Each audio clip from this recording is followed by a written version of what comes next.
I just might marry that nigga today. But then I found out that Mickey was gay. Mickey, you're so fine.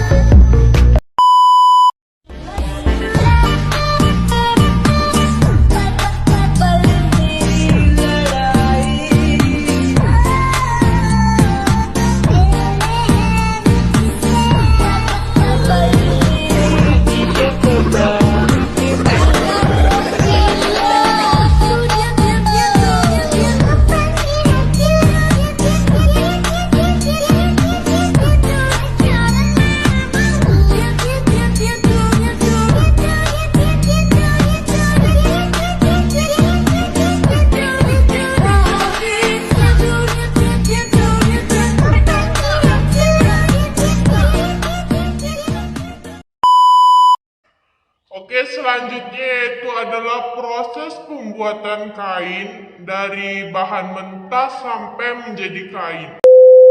1. Pemetikan kapas dari pohon kapas.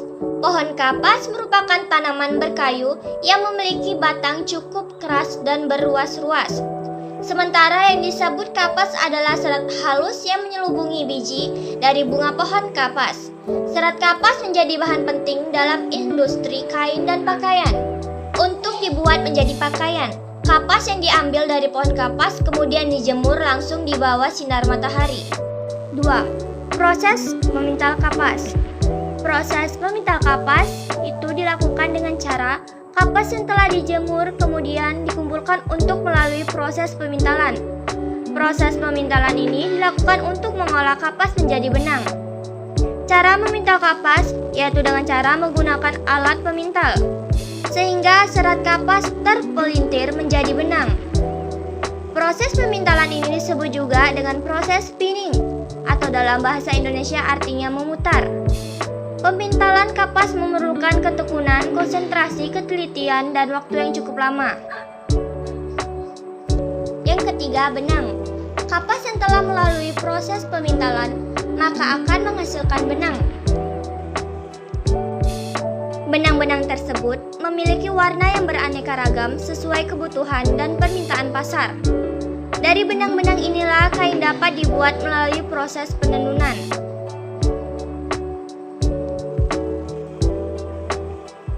4. Menenun kain. Benang-benang yang sudah siap kemudian ditenun hingga menghasilkan kain.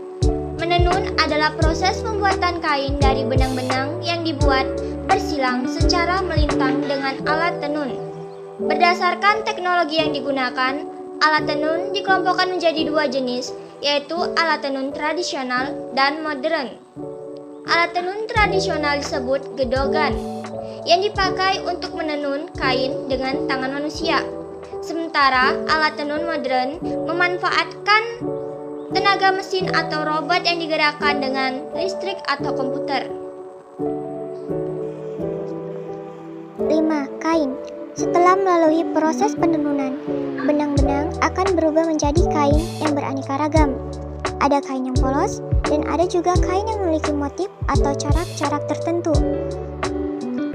Kain inilah yang digunakan untuk membuat kain, baik itu baju, celana, jaket, dan masih banyak lagi.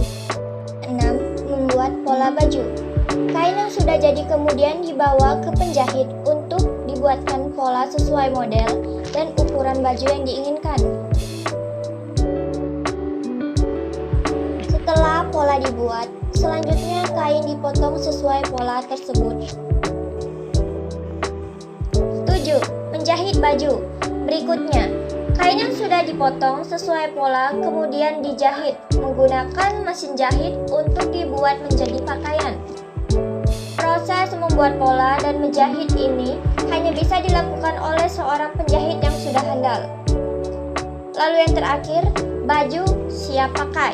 Hasil akhir dari proses yang telah dilalui tadi menghasilkan baju yang siap digunakan.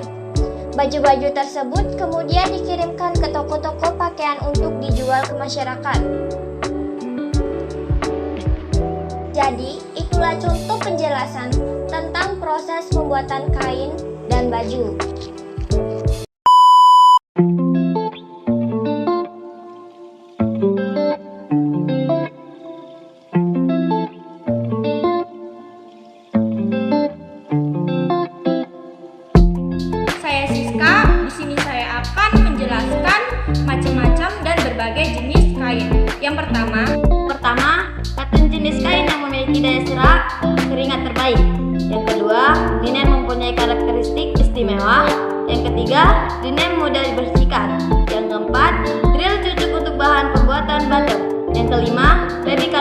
terjauh dari kesan kaku dan kasar. 6. Material kulit yang bersifat timeless. 7. Kain likra jadi bahan yang biasa digunakan untuk pakaian olahraga. 8. Bahan organza untuk si penyuka gaya feminim. 9. Bahan polyester yang tak mudah kusut. 10. Bahan suede yang mirip dengan material kulit. 11. Kain sutra. Kain sutra dengan penampilan mahal dan berkelas. 12. Bahan velvet atau bludru yang kembali naik daun. 13. Bahan wool yang menghangatkan tubuh. 14. Kain brokat yang dominan untuk dikenakan sebagai bahan kebaya. 15. Kain chiffon yang membuat tampilan setingkat lebih mewah dan klasik.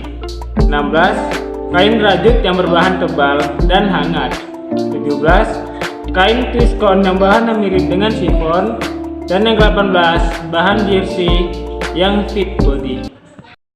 Oke, yang ke-19 yaitu bahan rayon yang sintetis dan adem dikenakan. 20. Kain viskos yang menyerupai tekstur kapas. Yang ke-21.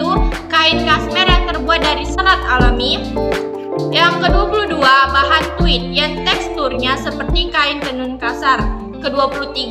Kain taffeta yang bahannya tipis dan